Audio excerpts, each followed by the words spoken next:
Bismillah, alhamdulillah, wassalatu wassalamu ala rasulillah wa ala alihi wa ashabihi wa man ittaba'a hudah.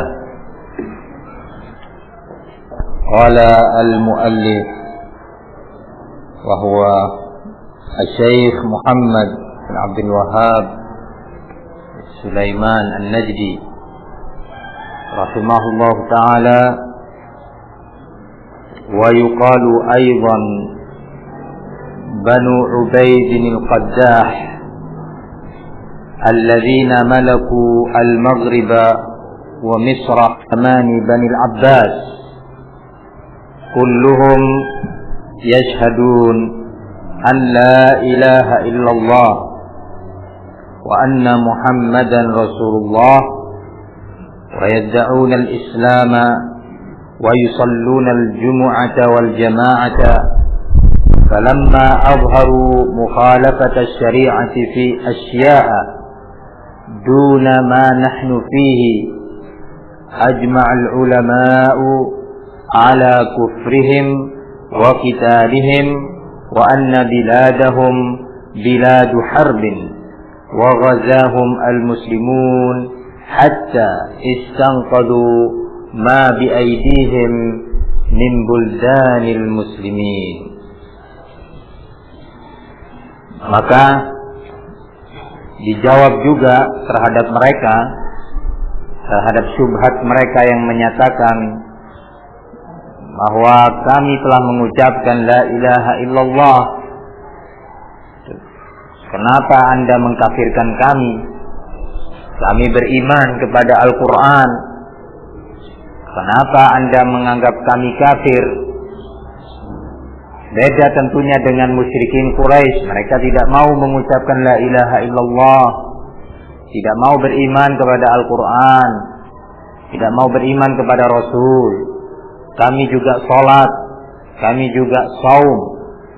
Nah, kenapa Anda mengkafirkan kami? Ini syubhatnya. Yang ujung-ujung dari syubhat ini adalah bahwa kalau seorang sudah mengucapkan la ilaha illallah itu sudah nggak bisa keluar lagi dari Islam. Ini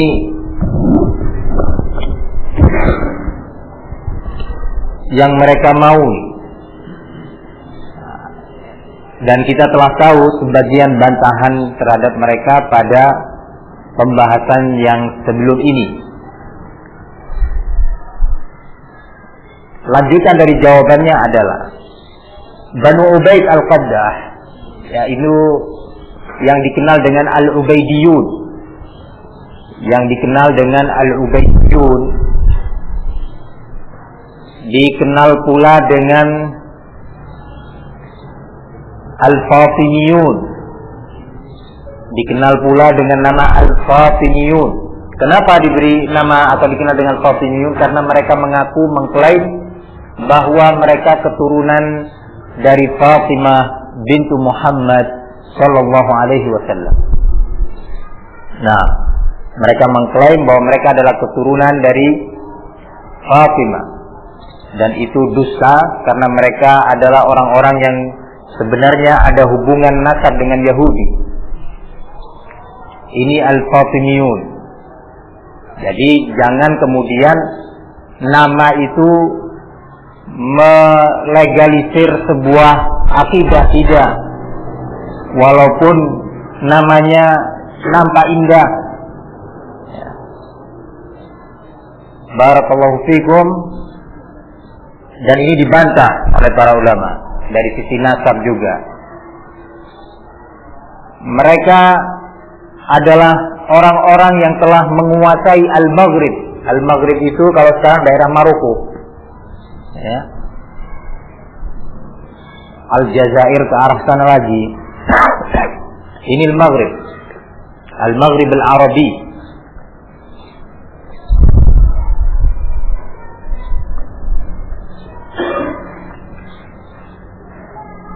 Dan telah menguasai Mesir di bawah kekuasaan Al-Ubaidiyun atau Al-Fatimiyun. Nah, pada masa pemerintahan atau khilafah Bani Al-Abbas.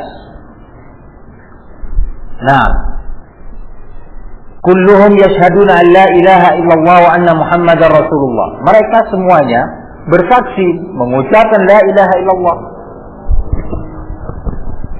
Bahkan majlis-majlis tahlil la ilaha illallah itu banyak di negeri mereka. Sehari siap mengucapkan kalimat la ilaha illallah 100 kali atau lebih. Ini Al-Ubaidiyun. Nah, barakallahu fikum. Wa yadda'una al-Islam, dan mereka mengklaim bahwa diri mereka adalah muslimin, mengaku sebagai muslim. Wa yusallun, bahkan mereka salat Jumat dan jamaah. Jadi ada salat Jumat di masjid-masjid mereka, didengar azan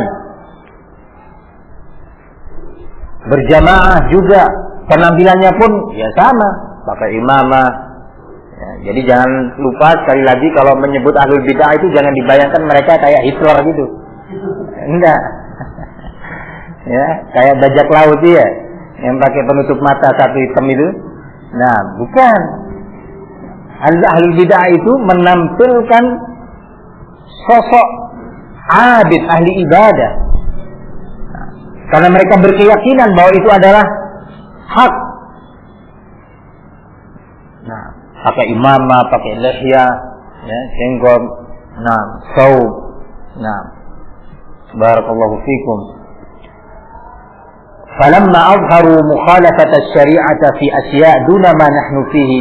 Namun ketika mereka telah menampilkan pelanggaran-pelanggaran terhadap syariat Islam ini dalam perkara-perkara yang kita tidak mengerti atau tidak meyakininya, ajma'al ulama ala kufri, sepakat para ulama ahli sunnah sejak dulu, sejak zaman khilafah Bani Abbas, bahwa mereka adalah kufar.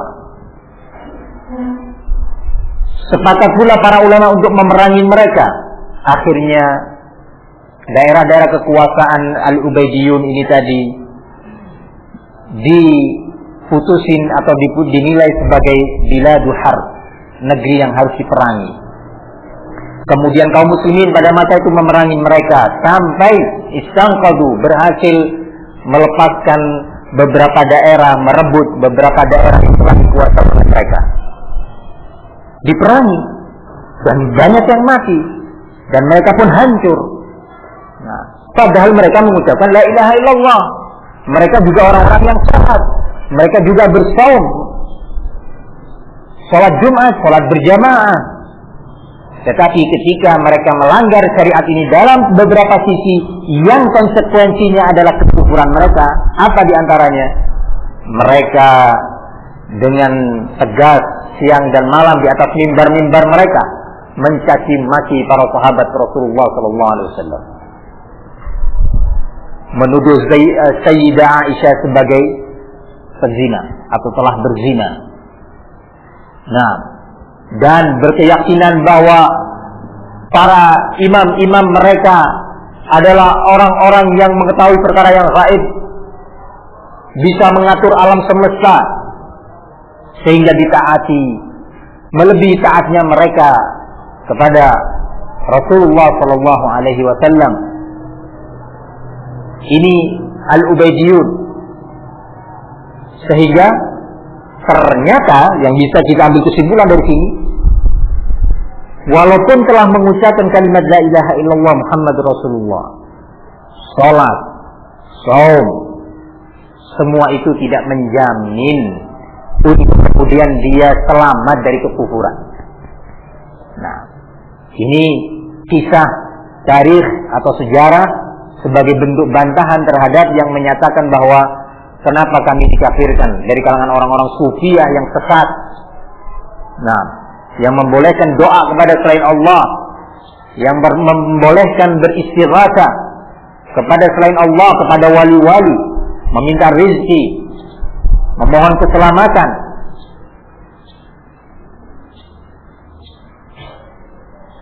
Qala wa yuqalu aidan, dan dijawab pula, idza kana al-awwaluna lam yakfuru illa annahum jama'u baina asy-syirki wa takdzibir rasul sallallahu alaihi wasallam wal Qur'an wa inkaril ba'si wa ghairi dzalika, fama ma'na al-bab alladhi dzakarahu al-ulama fi kulli madhhabin babu hukmil murtad. Kalau seandainya mereka menyatakan bahwa kaum musyrikin di zaman Rasulullah SAW dinyatakan kafir karena mereka telah memadukan beberapa bentuk pelanggaran, di antaranya kesyirikan, pendustaan kepada Rasul sehingga Rasulullah dinyatakan sebagai tukang sihir, dan pendustaan kepada Al-Quran, ingkar kepada hari kebangkitan, dan yang lainnya. Kalau seandainya seorang tidak bisa dinyatakan kafir kecuali melakukan hal ini, kapan seorang dikatakan kafir? Kalau nggak mau mengucapkan la ilaha illallah. Ini maunya mereka. Kapan seorang dinyatakan kafir? Kalau tidak mau beriman kepada Quran. Kapan seorang dinyatakan sebagai kafir? Kalau dia mendustakan Rasulullah SAW dengan menyatakan ini bukan utusan Allah. Hanya sebatas ini saja. Lalu kira-kira apa faedah, apa fungsi dari apa yang disebutkan oleh para ulama dari setiap mazhab di buku-buku fikih mereka? Adanya sebuah bab yang dinamakan bab hukum seorang yang murtad. Apa itu murtad?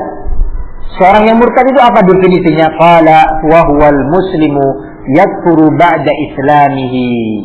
Seorang muslim yang menjadi kafir setelah dia dahulunya Islam. Bab ini diletakkan oleh para ulama di buku-buku fikih dari setiap mazhab. Yang mazhabnya Hambali, coba lihat di buku Al-Mughni di Ibnu Qudamah. Di situ ada bab hukum murtad.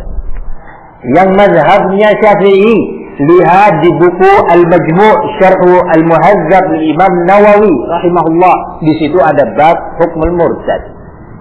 Yang mazhabnya Maliki, lihat buku At-Tamhid li Ibnu Abdul Barr. Di situ juga ada bab yang menjelaskan tentang hukumnya orang yang murtad. Siapa itu orang yang murtad? Adalah orang yang sudah masuk ke lingkaran Islam kemudian dia keluar lagi ke kufur. Apa yang menyebabkan dia keluar kepada kekufuran, keluar meninggalkan Islam menuju kepada kekufuran? Ini yang dibahas oleh para ulama ahli fikih. Yang mazhabnya Hanafi, lihat kitab Syarah Mushkilul Athar karangan Al-Imam At-Tahawi rahimahullah. Lihat buku-buku mereka yang tidak mau berlepas atau tidak mau terikat kepada mazhab. Lihat bukunya Al-Imam Syaukani rahimahullah, As-Sailul Jarrar, An-Nail Al-Awtar dan yang lainnya. Lihat buku mereka. Oh, kami nggak terikat sama mazhab. Ya silakan baca buku ini, Al-Imam Syaukani rahimahullah. Di situ juga ada bab yang menjelaskan tentang hukum seorang yang murtad. Oh, kami juga nggak mau terikat sama ini sama itu, maunya yang zahiri saja. Ya silakan baca kitab Al-Muhalla karangan Al-Imam Ibnu Hazm. Di situ juga ada penjelasan tentang hukum orang yang murtad. Apa itu orang yang murtad? Seorang muslim yang melakukan poin-poin kekufuran atau perkara-perkara dan amalan-amalan yang membuat dia kafir. Ini ditulis oleh para ulama sejak dahulu.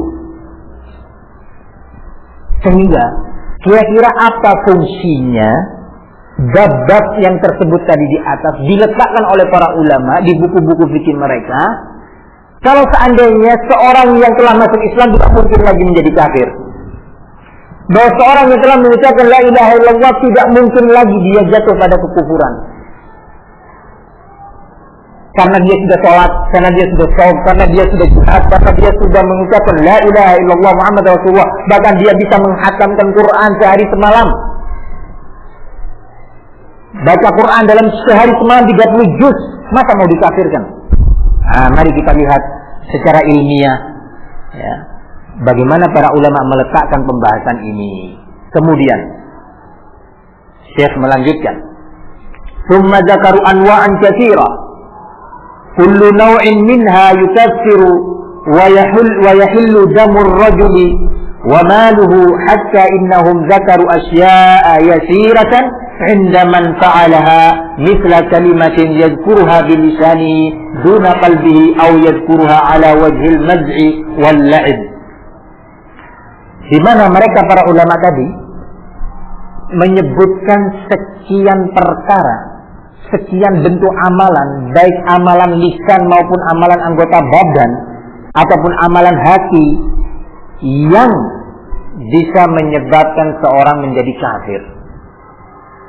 Hati-hati, seorang menjadi kafir. Apa maknanya menjadi kafir? Yakni sebelumnya dia muslim. Nah, yang masing-masing jenis tadi dari perkara-perkara mukaffirat, perkara-perkara yang menyebabkan kekufuran, bisa menyebabkan halalnya darah seseorang dan hartanya, yakni boleh diperangi. Nah, sampai-sampai mereka para ulama tadi di buku-buku tadi menyebutkan beberapa perkara yang nampaknya ringan sekali, dianggap oleh umat Islam ini perkara yang remeh atau sepele, mengiranya bahwa perkara ini bukanlah perkara yang besar di sisi Allah. Ternyata pada hakikatnya perkara tersebut menyebabkan pelakunya keluar dari Islam. Apa itu? Sebuah kalimat diucapkan oleh seseorang dengan lisannya, walaupun dia menyatakan ini saya tidak mengucapkan dari hati saya, cuma dari lisan saja, atau dengan nada bergurau, ternyata hal itu bisa menyebabkan seorang menjadi kafir. Wa yuqalu aidan, maka juga kita jawab kepada mereka, alladzina qala Allahu fihim yahlifuna billahi ma qalu wa laqad qalu kalimatal kufri wa kafaru ba'da islamihim. Ayat ini di surat At-Taubah sebelumnya, sebelum ayat ini, pada ayat yang ke-73 Allah menyatakan, ya ayyuhan nabiyyu jahidil kuffara wal munafiqin waghlub alaihim wa ma'wahum jahannam wa bi'sal masir. Wahai Nabi, perangi orang-orang kafir dan kaum munafikin itu dan bersikap tegas keras terhadap mereka. Sesungguhnya tempat kembali mereka adalah Jahannam, dan itu adalah sejelek-jelek tempat kembali. Allah memerintahkan nabinya untuk memerangi siapa di sini? Memerangi orang-orang kafir dan munafikin. Kata Ibnu Abbas, al-kuffar yuqataluna bis-sayfi was-sinan. Orang-orang kafir itu diperangi dengan senjata, dengan pedang dan tombak.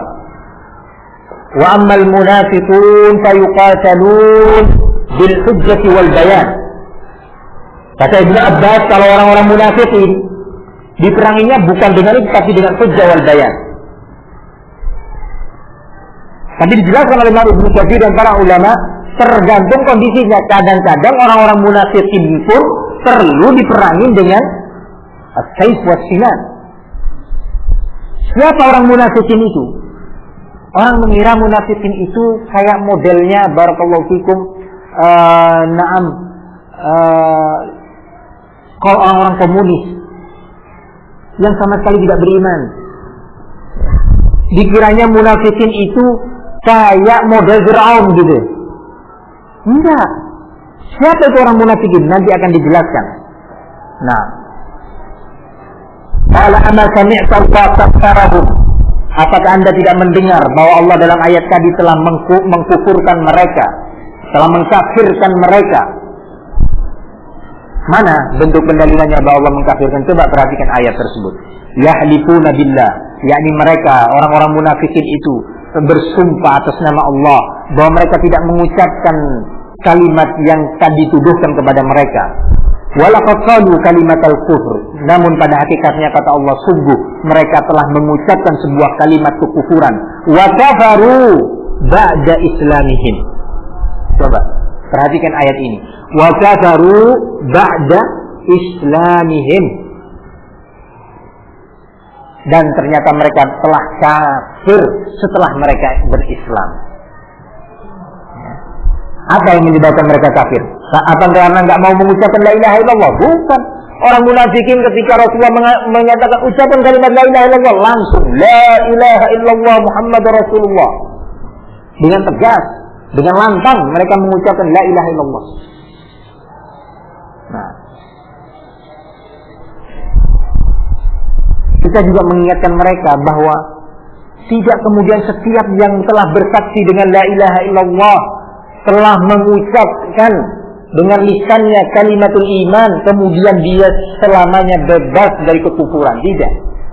Masih ada perkara-perkara yang bisa menjatuhkan dia kepada kekufuran. Allah menegaskan dalam Al-Quran dalam ayat yang lainnya, dalam surat Al-Baqarah, wa minan nasi man yaqulu amanna billahi wa bil yaumil akhir wa ma hum bimu'minin. Coba perhatikan ayat ini. Wa minan nas, dan di antara manusia itu, may yaqulu amanna billah wal yaumil akhir, kami beriman, dengan tegas menyatakan ini secara lisan, kami beriman kepada Allah dan hari akhir, wa ma hum bimu'minin, tetapi pada hakikatnya mereka bukan mukminin. Apa yang menyebabkan mereka tidak mukminin? Nah, ini kan harus dibahas kan? Padahal mereka sudah mau mengucapkan la ilaha illallah. Oh iya, karena mereka, ini karenanya ini mau dibahas. Ya.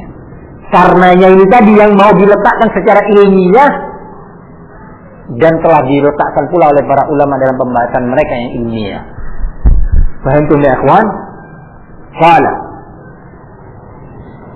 ma qaumihim fi zamani Rasulullah sallallahu alaihi wasallam. Padahal orang-orang tadi yang Allah sebutkan wa kafaru ba'da islamihim, dan mereka sungguh telah kafir setelah keislaman mereka, adalah orang-orang yang hidup di zamannya Rasul. Ya. Bukan hidup di zaman Perang Dunia Kedua, bukan. Hidup di zaman siapa? Rasul sallallahu alaihi wasallam. Ini mereka. Kalau setelah itu wa yujahiduna ma'ahu, dan ikut berjihad bersama Rasul. Enggak gampang loh ikut jihad itu. Iya, gampang enggak? Ikut jihad. Nah, yang bisa menjawab ini waktu dulu ada jihad. Ya. Gampang enggak jihad ternyata? Berat. Padahal gampang, ke sana bisa naik kapal Rinjani. Iya. Berat kan? Waduh, saya nggak boleh, saya ini harus bekerja, saya punya toko. Waduh, repot, saya harus ambil cuti dari perusahaan. Repot kalau saya nggak cuti. Waduh, saya kuliah. Waduh, saya begini. Nah, berat kan? Ini mereka sudah ikut tempur. Yang punya kebun ditinggal kebunnya, yang punya ternak ditinggalkan ternaknya, yang punya perdagangan tinggalkan perdagangannya, punya keluarga di rumah sakit berangkat ikut jihad. Mereka ikut dalam pertempuran Tabuk. Ya. Ini kejadian diantaranya setelah pulang Tabuk. Kejadian ini yang disebutkan dalam ayat ini. Dan perang Bani Mustaliq, ikut loh perang pakai senjata. Kalau dulu perangnya pakai pedang, pakai tombak, ya ini laki-laki betul. Nah, betul-betul pria punya selera. Nah, barakallahu fikum. Nah, kalau sekarang kan enak, pakai tembak, pakai senjata sembunyi, di belakang batu, di belakang tembok, mundur, iya, kan enak. Nah, kalau dulu perangnya langsung wajhan biwajh. Nah, pedang dengan pedang. Nah, tak gampang ini. Nah, suatu keberanian. Ini mereka ikut. Ya, luar biasa enggak? Kenapa Anda sebutkan seperti ini? Ada sebuah istilah, la ya'rifu fadla ahli al-fadl illa dzul fadl. Tidak bisa mengerti atau menghargai kelebihan seseorang, keutamaan seseorang, kecuali memang orang itu punya keutamaan. Kalau orang yang nggak punya keutamaan, nggak punya kelebihan, dia bakal tidak bisa menghargai kelebihan orang. Nah, ini penting. Jangan dianggap ini sebuah kisah. Oh ya, munafikin itu, ya gitu, dianggapnya kayak bajak laut gitu. Nggak paham siapa mereka itu. Nah, ikut tempur bersama Rasulullah Sallallahu Alaihi Wasallam. Ikhwani fiddin azan ya Allah wa iyyakum, wa yusalluna ma'ahu, dan mereka ikut sholat bersama Rasulullah. Sholatnya di Masjid Nabawi lagi, bukan di Masjid Ar-Rahmah atau Al-Furqan atau Al-Abrar, bukan. Masjidnya Rasul Sallallahu Alaihi Wasallam yang pahalanya 1000 kali sholat di luar Masjid Rasul. Saya kurang apa? Nah, saya kurang ajar kan? Iya, nggak tahu diri. Qala wa yuzakkuna wa yahujjun wa yuwahhidun. Mereka adalah orang-orang juga mengeluarkan zakatnya. Orang munafikin itu orang konglomerat, rata-rata orang kaya. Nah, enggak repot-repot keluarkan zakatnya. Enggak berat mereka, keluarkan zakat. Nah, barakallahu fikum. Berhaji, ikut juga berhaji. Nah, dulu ketika dibuka kesempatan umrah, ikut umrah mereka. Nah, barakallahu fikum. Lah, ini kondisi munafikin. Tapi Allah nyatakan dalam ayat tadi, wa kafaru ba'da islamihim, dan mereka telah kafir setelah Islamnya. Kalau Abu Jahal sih memang kafir min qablu wa min ba'du, telah kafir sejak sebelumnya memang kan begitu. Hadalah ikut bersama Rasul sallallahu alaihi wasallam. La ilaha illallah. Quran itu, Quran wahyu. Nah, siapa Muhammad? Rasulullah. Ayo jihad, ayo. Nah, ini mereka. Apa yang mereka ucapkan sehingga mereka dinyatakan telah kafir? Apa yang mereka ucapkan sampai Allah nyatakan kafaru ba'da islamihim? Oh, mungkin mereka menyatakan kami adalah Tuhan kalian. Apa itu mungkin yang diucapkan? Atau menyatakan bahwa tidak ada Tuhan, semua ini hanya materi saja dan akan selesai nanti. Apakah ini mereka? Atau mereka menyatakan bahwa Muhammad itu adalah pendusta?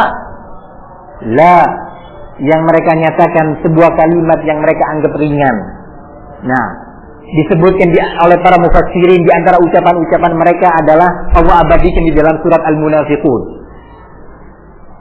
Nah, la in raja'na ila al-madinati la yukhrijanna al-a'azzu minha al-azal. Kalau seandainya nanti kita sudah selesai tempur ini terus pulang nanti ke Madinah, ini ngomong di depan sahabat, sebagian sahabat Rasul, ingin menghancurkan mentalnya sahabat Rasul, mengolok-olok mereka. Ya. Yang mereka ucapkan nanti kalau kita sudah pulang ke Madinah, maka orang-orang yang lemah di Madinah akan kita usir. Nah, yang akan tetap di Madinah orang-orang yang kuat. Nah, siapa orang yang kuat? Ya, di samping kuat kabilahnya, juga mungkin kuat dananya untuk membayarin para centeng-centeng. Nah, para bromocora ya. Nah, ini yang lemah-lemah keluar dari Madinah. Nah, kalimat ini disampaikan ke Rasulullah oleh sebagian yang mendengar. Ya Rasulullah, si fulan. Ini baru loh, bawa senjata loh ini fulan. Bukan bawa tronton barang dagangan, bukan. Pulang bawa senjata di masjid. Ngomong omongan seperti itu. Ketika ditegur oleh Rasulullah SAW, kalau kalian mengucapkan begini, nah Rasulullah, demi Allah, wallah. Nggak mau mereka mengucapkan wan Nabi. Kan sekarang ada orang yang sumpah pakai nyebut nama Rasulullah, nggak mau menyebut wallahi, tetapi menyebutnya wan Nabi, was Sayyid, wal Hadid. Nah, ini mereka wallah, demi Allah. Allah menyatakan di sini, wa yahlifuna billah, yahlifun billah, bersumpah dengan nama Allah mereka. Kemudian ketika Rasulullah menyatakan kalian mengucapkan ini ya? Enggak ya Rasulullah, demi Allah. Tapi Allah sudah menurunkan ayat. Ini yang di surat At-Taubah, yahlifuna billahi ma qalu wa laqad qalu kalimatal kufr. Nah, wa kafaru ba'da islamihim. Jadi dari sini kita punya kesimpulan, ada orang-orang yang telah memeluk Islam, telah mau mengucapkan syahadatain la ilaha illallah Muhammad Rasulullah, tetapi disebabkan beberapa perbuatan dia, baik perbuatan lisan dia ataupun perbuatan anggota badan dia ataupun hati dia, yang melanggar syariat dan tergolong mukaffirat, tergolong amalan-amalan yang menyebabkan kekufuran. Apa saja itu yang bisa membuat kekufuran? Oh, tunggu dulu, nanti pembahasannya. Sekarang mau diakui enggak dulu? Jangan langsung dijawab, eman ya. Jadi kalau punya peluru jangan dijual semua atau ditembakkan semua satu-satu. Nah, barakallahu, tunggu dulu. Ngakuin enggak dulu bahwa ada orang-orang yang sudah memeluk Islam, dinyatakan muslimin, sholat, azan, saum, jihad, zakat, ternyata dia bisa jatuh pada kekufuran. Kalau dia nggak mau ngakuin, ya kalau mau sabar, bacakan lagi ayat-ayat yang tadi, sejarah-sejarah yang tadi kita telah pelajari pada waktu sebelumnya. Kalau nggak mau sabar, ya boleh silakan pergi langsung, nggak apa-apa. Ya.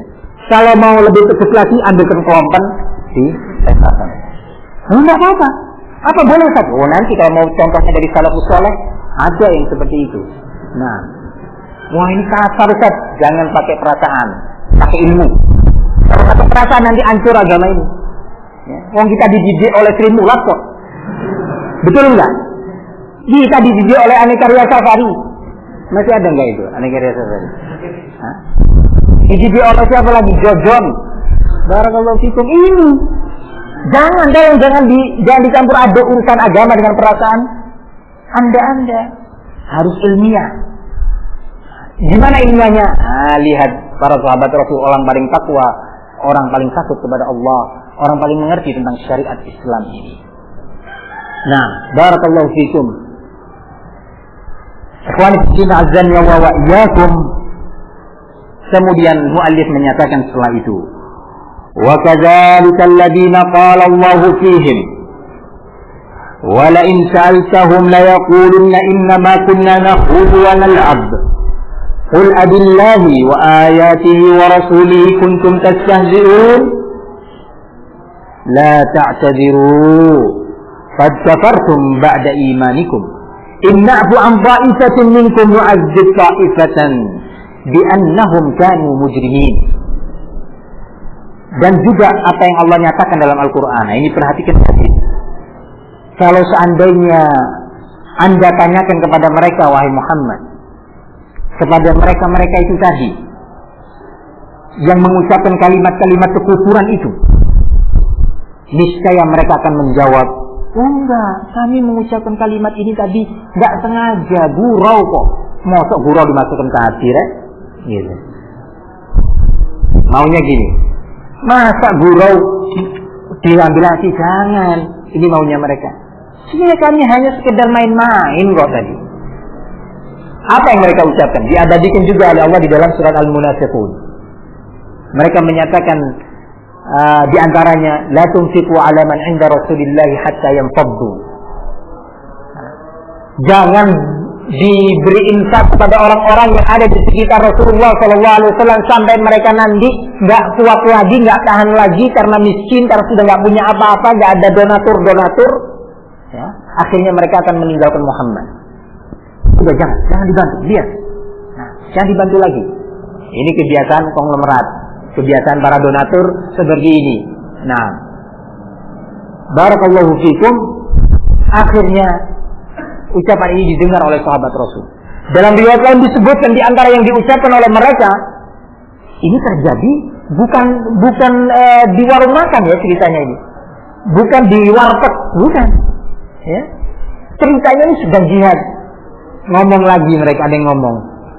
Kata mereka, ma ra'aina mithla qurra'ina, nah, akbar butunan wajban indal liqa. Nah, kami nggak pernah melihat orang yang seperti ini, para qurra'ina, ahli qira'ah yang ikut tempur pada waktu itu, ahli qira'atul Quran dari kalangan sahabat Rasulullah. Dan kami tidak pernah melihat orang-orang seperti yang bersama ini dalam pasukan ini orang-orang yang perutnya gendut-gendut. Nah, ya, juga penakut ini, kalau tempur ini penakut ini. Nah, ini yang diucapkan. Subhanallah. Apa mungkin ada yang mengira mereka mengucapkan seperti ucapannya Fir'aun, ana rabbukumul a'la, ya, saya adalah Tuhan kalian yang tertinggi, ya. Apa seperti ini mungkin? Atau mengucapkan seperti ucapannya Khomeini yang menyatakan bahwa ucapan-ucapan para imam kita, para imam-imam kita itu adalah sederajat dengan Al-Quran. Atau seperti ucapannya Ibnu Arabi dan Al-Hallaj, atau Abu Ali Al-Jubba'i dan yang lainnya yang menyatakan bahwa tidaklah yang ada di dalam jubah ini kecuali Allah. Apa seperti itu yang diucapkan oleh mereka? Nah, ini kalimat-kalimat ringan. Gendut-gendut. Apa kalian ini? Penakut. Gitu. Lapor sebagian sahabat kepada Rasul Sallallahu Alaihi Wasallam. Turunlah ayat ini. Wahai Muhammad, kalau engkau tanya pada mereka, benar nggak kalian mengucapkan ini? Mereka pasti akan menjawab, kata Allah, kami hanya main-main. Kosok itu dimasukkan ke hati. Ya maaflah dalam gitu. Maunya gitu. Akhirnya Allah dengan tegas menyatakan, apakah kepada Allah dan ayat-ayatnya serta kepada Rasulnya kalian ini mengolok-ngolok? Sudahlah, kata Allah, katakan kepada mereka, tidak ada uzur lagi bagi kalian. Qad kafartum ba'da imanikum. Kalian telah kafir setelah kalian beriman. Coba, kafir setelah beriman. Jadi jangan dikira mereka belum pernah masuk Islam, sudah masuk Islam. Jadi ini kapan diucapkan ini tadi? Ketika nonton sirkus. Kapan? Ketika jihad ini. Jadi mereka ikut jihad. Sekali lagi, anak tegaskan ini supaya tahu diri. Tuh mereka kaum munafikin yang ada dulu. Orangnya itu seperti ini loh. Gak gampang. Barakallahu fikum. Kemudian barakallahu fikum, pernyataan tegas ini sebagai bentuk dalil tentunya. Kemudian Syekh menyatakan, fahaula alladzina sarraha Allahu annahum kafaru ba'da imanihim wa hum ma'a Rasulillah sallallahu alaihi wasallam fi ghazwati Tabuk. Dan mereka ini, kata Syekh, adalah orang-orang yang tadinya Allah telah menegaskan bahwa mereka telah kafir setelah keimanan mereka. Padahal mereka bersama Rasulullah dalam pertempuran perang Tabuk mengucapkan sebuah kalimat yang mereka ucapkan, annahum qaluha ala wajhil mazh. Mereka mengucapkan itu sebagai bentuk gurauan saja. Fata'ammal hadhihi syubhata wa hiya qauluhum tukaffiruna minal muslimin unasan yashhaduna an la ilaha illallah wa yusallun wa yasumun. Coba perhatikan ini. Kata Syekh, tolong perhatikan dengan seksama syubhat mereka ini, yaitu ucapan mereka bahwasanya bagaimana Anda wahai Wahabiyun, Salafiyun mengkafirkan orang-orang muslimin yang mana mereka itu mengucapkan la ilaha illallah. Gimana jawaban kita? Tanya, ya si afwan, munafikin yang bersama Rasulullah mengucapkan la ilaha illallah apa enggak? Enggak, mereka kafir, enggak pernah mengucapkan la ilaha illallah. Wah, berarti enggak ngerti kan? Dan begitu, harus diajarin bahwa munafikin itu telah mengucapkan la ilaha illallah. Sebutkan dalil-dalilnya ini tadi. Nah, bahwa mereka adalah orang yang telah beriman. Mereka salat, mereka berzakat, mereka juga berjihad. Sebutkan dulu. Nah, iya, tapi di mana Anda kan dia sudah mengucapkan la ilaha illallah? Afwan ya, si mau tanya, Banu Hanifah itu yang menyatakan dan meyakini bahwa Musailamah adalah sebagai nabi, itu muslimin apa bukan?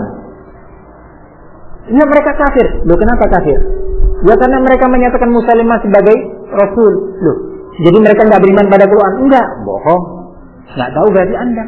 Mereka adalah orang yang mengucapkan la ilaha illallah Muhammad Rasulullah, meyakini Rasul sebagai Rasul, meyakini Quran diturunkan oleh Allah, meyakini tauhid, meyakini mereka. Tapi satu poin yang membuat mereka gagal, apa? Keyakinan mereka bahwa Musailamah sebagai nabi. Nah, barakallahu fikum. Jadi pantas loh Musailamah sebagai nabi, ya dia kan ada di sana, di negara Arab sana. Lawang ini dari India kok, yang sekarang ini. Nah, dari India ngaku nabi, subhanallah, yang dipercaya. Subhanallah, lebih parah lagi, ada seorang mengaku nabi dari Korea. Nah, ini dipercaya gitu loh. La haula wala quwwata illa billah. Lebih parah lagi, perempuan ngaku nabi. Nah, dipercaya lagi. Ya memang umat ini memang bahlulnya memang gitu. Nah, kalau mereka yakin itu bahwa Banu Hanifah dinyatakan kufar dan telah diperangi loh, Diperangi itu. Mungkin kalau orang sekarang, masa ya jahat nemen sih. Lawang sudah sholat, orang ikut jihad dulu bersama Rasul, ikut bersama para sahabat dalam beberapa pertempuran, dalam beberapa fathu, pembukaan, penaklukan beberapa kota orang-orang kafir. Nah, mereka orang yang didengar azan dari kampung mereka, masjid-masjid mereka kok diperangin ya. Nah, ini kalau pakai apa tadi? Pakai perasaan, nggak pakai ilmu. Nah, jadi kalau mau diskusi sama seorang, dikasih lijaran dulu. Maaf ya, mau pakai ilmu atau pakai perasaan? Gitu. Oh, gimana maksudnya? Donda tanya, pakai perasaan atau pakai ilmu? Nah, kalau mau pakai perasaan, keluar cepat. Cepat sekarang keluar. Gitu ya. Kalau mau pakai ilmu, mari. Sekarang kita duduk. Nah, itu dulu kalau mau diskusi. Nah, barakallahu fikum. Jadi ikhwani fiddin azza wa iyyakum. Mereka sebabnya ini tadi. Jawabannya jawab satu persatu. Oh, jadi Anda meyakini bahwa tidak mungkin seorang muslim menjadi kafir? Iya. Iya, nggak mungkin. Subhanallah. Jelaskan satu persatu. Kalau memang dia punya sedikit porsi yang ilmiah di benak dia, di otak dia, untuk diajak diskusi. Nah kalau dia sama sekali nggak bisa diajak ilmiah, karena nggak akan menjangkau penjelasan antum, ya jangan ya akhi. Kayak inti mengajak bicara orang Arab dengan bahasa Cina, ya nggak paham, barakallahu fikum. Atau mengajak bicara orang Cina dengan bahasa promo Injil, kan nggak mungkin. Ya sudah, jangan, sudah afwan, pakai isyarat aja, minggir-minggir. Nah, kalau nggak gini juga. Itu ya akhi, barakallahu fikum. Nah, qala rahimahullah thumma ta'ammal jawabaha. Setelah Anda meneliti, memahami dengan seksama syubhat ini tadi, maka pahamilah dan bacalah dengan seksama pula dengan teliti jawabannya, karena sesungguhnya ini termasuk yang paling bermanfaat dari apa yang terdapat dalam tulisan ini. Ini syubhat dan bantahannya ini termasuk yang paling bermanfaat. Nah, baik sekali untuk kita kuasai perkara ini. Fahamtum ya ikhwan? Barakallahu fikum. Sampai di sini ada yang perlu disampaikan? Tafadhalu. Nah. Diterima. Nah, diterima. Asal mau tobat ya. Nah, tobat nasuha. Nah, bukan tobat sambel katanya Zainuddin NZ. Tahu tobat sambel? Nah, tobat sambel orang habis makan sambel kepedesan dia kata, kapok dah, nggak mau makan sambel lagi. Nah, besok waktunya makan cari sambel, nggak ada sambel marah-marah dia. Nah, ini tobat sambel nggak diterima. Tapi kalau tobatnya nasuha, ya diterima. Buktinya Allah menyebutkan dalam ayat yang tadi, belum sempat anda baca ya. Inna'fu an ta'ifatin minkum nu'adzib ta'ifatan bi'annahum kanu mujrimin. Jika memang kami, kata Allah Subhanahu wa taala, akan memberi maaf kepada sebagian di antara kalian, maka kami beri maaf, ampunan. Dan kata Allah, jika memang kami menghendaki juga memberi azab kepada sebagian yang lainnya, sebagian dari kalian, kami akan azab, karena sebagian yang lainnya itu orang yang selalu berbuat mujrim, berbuat kefasikan. Nah, taubat tadi bohong. Nah, oleh karena itu, nah ini nih contoh bahwa nggak boleh pakai perasaan. Ketika turun ayat ini, itu orang-orang yang tadinya mengucapkan kalimat-kalimat olok-olok itu tadi, ya, gurauan tersebut, itu menggandoli ontanya Rasul SAW. Minta maaf, ya Rasulullah, innama kunna nakhudu wa nal'ab. Ya Rasulullah, kami hanya bergurau tadi ya Rasulullah, main-main saja. Terus Rasulullah berjalan dengan ontanya, tidak peduli Rasulullah. Hanya Rasulullah mengucapkan ayat ini tadi, la ta'tadiru qad kafartum ba'da imanikum. Ayat ini yang Rasulullah baca, qul abillahi wa ayatihi wa rasulihi kuntum tastahzi'un. Terus Rasulullah berjalan, ini enggak ya Rasulullah, kami main-main ya Rasulullah, kami bergurau ya Rasulullah. Nah ini tegas kan Rasulullah. Enggak selalu yang digambarkan Rasulullah itu pemurah aja, enggak, senyum aja, enggak pernah kerem, enggak. Nah, ini tegas Rasulullah dengan menyatakan qul abillahi wa ayatihi wa rasulihi kuntum tastahzi'un la ta'tadiru qad kafartum ba'da imanikum. Terus Rasulullah berjalan, enggak peduli. Nah ini ikhwani fiddin azzani Allah iyyakum, kalau ditanya apakah mungkin taubatnya munafikin diterima, kalau dia ikhlas kepada Allah dalam taubatnya diterima, walaupun pada hakikatnya kalau munafikin itu seringnya nggak ikhlas, nggak serius. Nah, seringnya. Tapi kalau pertanyaannya sebatas pertanyaan, mungkin Allah menerima taubat dari siapapun. Nah, sebesar apapun dosa tersebut. Nah, wallahu a'lam. Nah, yang menandakannya alasannya orang menggunakan kafir dengan hanya dia mengatakan atau dia melakukannya. ya. Bagaimana dengan seseorang yang melihat sesuatu dengan sholat, Nggak sholat. Itu pembahasan panjang lebar. Kalau nggak sholatnya itu karena menggampang-gampangkan, ya. Barakallahu fikum. Di sini terjadi khilaf di kalangan ulama yang ma'ruf.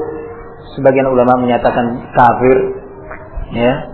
Sebagian ulama menyatakan dia telah melakukan dosa yang sangat besar, sudah nyerempet, tapi tidak dinyatakan kafir.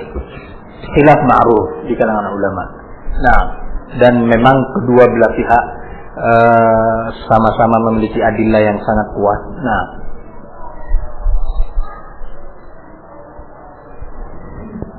barakallahu fiik. Nah, apakah dengan kait atau dengan yang disebut oleh Syekh Rasulullah ini kita bisa juga mengkaitkan para pemuda itu seperti itu? dia secara zahir, secara amalan, barang siapa yang datang ke kubur-kubur meminta-minta rezeki, menangis-nangis minta keselamatan dari musibah dan yang semisalnya, secara zahir amalannya adalah kafir, karena ini amalan kufur. Nah, tetapi manhaj ahli sunnah tafsir dalam masalah yang seperti ini, dalam masalah takfir. Nah, di situ ada yang dinamakan dengan mawani'ul kufur, penghalang-penghalang yang menghalangi kita untuk menghukumi seorang pribadi dengan kekufuran dengan sebab amalan mukaffir, amalan kufur yang dia lakukan. Nah, atas dasar itu sebaiknya kita menghindar gitu loh. Menghindar dari takfir ta'yin, takfir lain, yakni takfir muayyan. Nah, dihindarkan. Nah, jangan kemudian gampang lisan kita mengucapkan hal itu. Kenapa? Karena pembahasannya panjang ya, akhi. Pembahasannya panjang sekali dalam masalah ini. Berhati-hati itu lebih baik. Berhati-hati itu lebih baik. Wallahu ta'ala a'lam bishawab. Nah, dan kemudian yang memerangi itu, ya, hati-hati.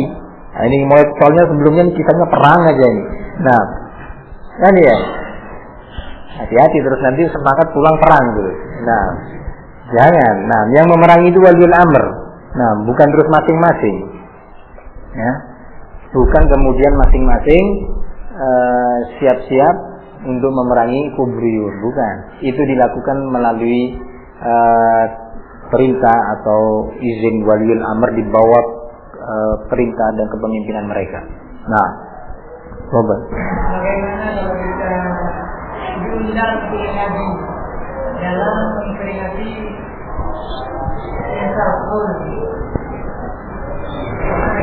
semisal haul atau haul?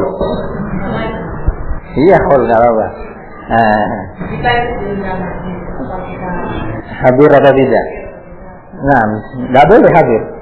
Tidak boleh hadir ke sana. Kalau mampu menjelaskan dengan baik, ya, jelaskan dengan baik. Kalau mampu. Kenapa nggak hadir? Ya maaf, karena memang acara ini kebetulan tidak dicontohkan oleh Rasulullah SAW. Ya saya nggak ikut dah. Nah, itu.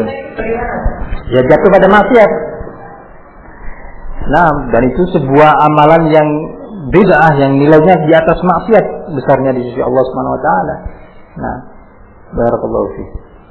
Nah, jadi tergantung pada kondisinya. Cara jawabnya pun tergantung pada kondisi. Nah, barakallahu fiikum. Nah,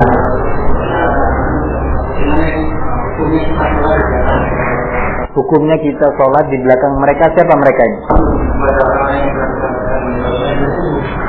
Kalau dia sudah dinyatakan dengan pasti adalah kafir, para ulama telah menegaskan bahwa orang ini adalah kafir, maka tidak boleh kita sholat di belakangnya. Ini. Barakallahu fikum. Atau kalau kita tahu di kampung kita ada orang yang biasa barakallahu fikum menyeru orang untuk berbuat syirik. Ya, dukun misalkan, ya, dukun. Dia menyeru orang untuk berbuat kesyirikan. Apa sih maksudnya menyeru? Harus pakai speaker? Enggak harus pakai speaker di jalan-jalan. Ayo muslimin buatlah kesyirikan. Enggak harus gitu. Dukun juga. Ini kalau bapak ingin sembuh, ini pak ya apa? Tolong besok bawa ayam putih ya. Hari Jumat pagi, itu hari Jumat manis lah. Ayam putih tebelen, tolong dibawa pohon beringin depan itu. Nah, ini perbuatan syirik. Nah, perbuatan syirik. Dukun-dukun yang seperti ini dinyatakan dalam syariat adalah kafir. Nah, maka tidak boleh sholat di belakangnya. Tidak boleh sholat di belakangnya. Kalau kita tahu hal yang seperti itu. Nah, tapi kalau sebatas dia melakukan bid'ah, perkara-perkara yang dinyatakan dalam syariat ini sebagai amalan bid'ah, tidak sampai pada tingkatan bid'ah mukaffirah. Karena bid'ah itu ada dua macam, ada bid'ah mufassiqah, ada bid'ah mukaffirah. Kalau bid'ahnya itu sampai mukaffirah, nggak boleh kita sholat di belakangnya. Nah, barakallahu fiik. Hakan. Nah,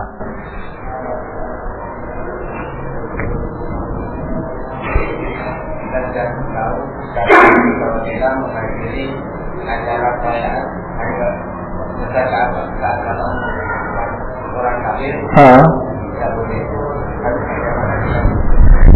jadi kita mendapatkan undangan pernikahan dari orang kafir dalam kantor menghadiri berbeda yang kedua menghadiri. Nah, tidak boleh baik di gereja ataupun di rumah menghadiri. Pertanyaannya apa hukumnya menghadiri undangan acara pernikahan orang kafir? Nah, jawabannya tidak boleh. Nah, kenapa? Bukan sekedar karena yang ngundang itu kafir, bukan masalahnya itu. Tetapi acara nikah itu adalah sebuah ibadah. Di kalangan mereka pun ada sebuah ibadah. Itu kan ada pastornya ya. Dinikahkan oleh pastor dengan tata cara tertentu dalam syariat mereka. Maka kita dilarang untuk hadir di tempat yang seperti itu. Nah, barakallah, jangan dipenuhi. Ustaz, nggak enak tetangga. Oh, nggak enak sama tetangga, sama Allah enak. Gitu. Sama tetangga nggak enak, sama Allah gimana? Nggak apa-apa, nggak enak. Kata enak-enak aja. Nah, enggak apa-apa ya. Kata tetangga itu kan bukan Ghafurur Rahim. Kalau Allah kan Ghafurur Rahim. Buka ini sudah hancur kalau gini sudah ini. Jadi agak bazar ya.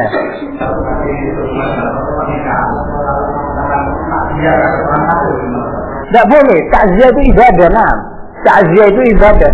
Nah, barakallahu fiik. Nah, tidak boleh takziah. Tapi kalau datang ke sana dengan niat mudah-mudahan masuk neraka terus Allah hancurkan dia dan orang yang semisal dengan dia ke keluarganya bilang gitu. Ya tafadhal. Barakallahu fiik. Takziah itu artinya barakallahu dalam secara mana adalah barakallahu fikum meringankan beban musibah yang ditanggung oleh seorang. Itu takziah. Nah, barakallahu fikum. Sehingga diucapkan kalimat-kalimat yang menyenangkan dia.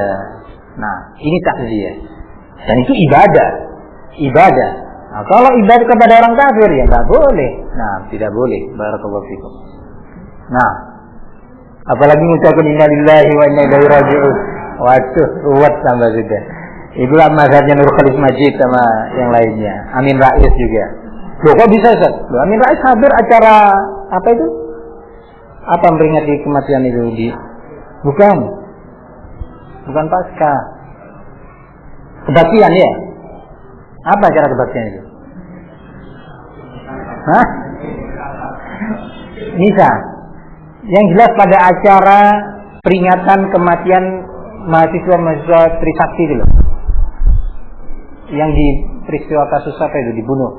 Abdul Hadi ini biasanya tahu. Nah. Apa? Nah, Abu Amin Rais pegang lilin. Khusyuk. Nah. Barakallahu fikum. Nah. Subhanallah ya ikhwan. Salam. Nah. Hah? Fadhal ya.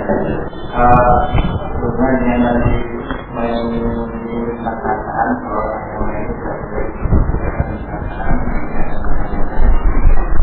tentu kami juga ya orang-orang yang bisa dididikan memahami yang juga ini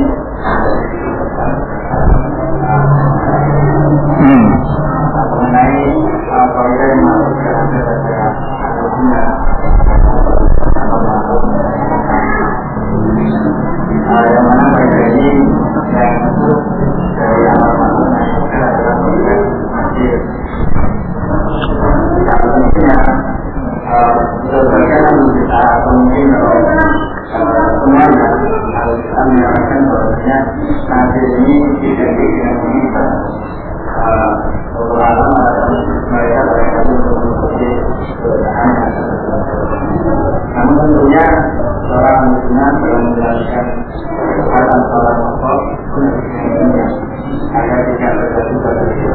Saya akan tanyakan apakah seorang yang memperingatkan temannya atau saudaranya tentang kesempatan pokok tertentu tidak menyampaikan kepada manakala menyebutkan orang yang saat ini dengan sesuatu yang dari kata fisiknya dan tidak ada kaitannya dengan kesehatan. Misalnya orang yang saat ini orang yang indah sehingga untuk jalan dia harus pakai tongkat. Untuk orang ini yang kaya saja. Atau mungkin orang yang bisa melihat bisa iya. Tergantung kondisi. Semua itu tergantung pada kondisi. Dan kalau mau diambil contoh, artinya tidak bisa digeneralisir begitu ya. Boleh atau tidak boleh secara mutlak gitu. Tapi ada beberapa kondisi kalau memang ternyata sangat parah dia dalam bid'ahnya, kemudian umat banyak tertipu dengan dia, sehingga kalau sekedar disebutkan ini orang ini sesat, nggak baik, dia punya pemikiran gini, orang nggak mengira nggak merasa bahwa ini adalah suatu peringatan gitu. Butuh kadang-kadang ini si picak ini, nggak apa-apa. Loh, apa boleh nggak? Ada tuh, coba lihat salafus saleh, lihat buku Jarh wa Ta'dil itu penuh tuh di maktabah, buka. Nah, loh, masa begitu? Entar dulu. Salafus saleh itu, para muhaddisin itu jangan dikira kayak loh ya, kayak wartawan, bukan deh. Sembarangan ngomong enggak. Di antara kita siapa yang paling zuhud? Nggak ada seperti ibunya mereka. Nggak ada yang zuhud di kita. Ini masya Allah semua. Barakallahu fikum. Siapa di antara kita yang paling banyak ibadahnya? Siapa di antara kita yang paling bisa menjaga lisannya? Tandingnya dengan mereka. Siapa itu Sufyan Ats-Tsauri? Siapa itu Ibnu Ma'in? Siapa itu barakallahu fikum Syu'bah dan yang lainnya. Antum kalau baca sejarahnya nangis, lihat bagaimana mereka dekatnya kepada Allah. Tetapi diriwayatkan dalam sekian pernyataan-pernyataan mereka terhadap ahlul bid'ah dengan tegas. Nah, seperti ucapan-ucapan seperti itu. Si fulan ini memang ada di antara mereka yang betulan picek dajjal satu ini memang. Si picek dinyatakan si A'war. Nah, A'war itu picek. Nah, barakallahu fikum. Ini kalau tahdir, jangankan tahdir, nggak tahdir aja, ya, nggak tahdir aja. Kalau terpaksa harus disebutkan ini yang saya nyatakan tadi dalam beberapa kondisi bisa boleh, bisa tidak. dalam ta'dil bahkan menyebutkan seorang rawi yang dia adalah imam bahkan. Kadang-kadang disebutkan. Contohnya siapa? Sulaiman bin Mihran Al-A'mash. A'mash itu gini nih, juling. Tahu?